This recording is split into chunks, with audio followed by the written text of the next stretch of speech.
আজকে খুব গরম পড়ছে, আজকে ঝোল তরকারি রান্না করতে পারি, শুধু ভাজা পোড়াই করছি।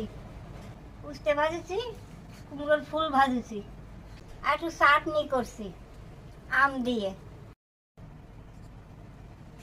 এ নয়, 12টার বেশি বাজে, খিদে লাগছে। আজকে আর কিচ্ছু খাইনি, সকালে একটা পান্তা চিড়ে টিড়ে কিচ্ছু খাইনি।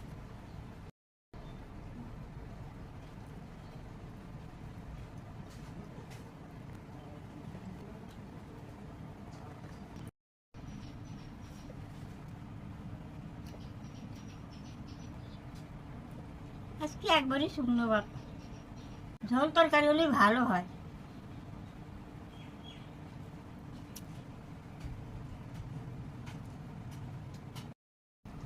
এবার একটু চাটনি দিয়ে খেয়ে নি।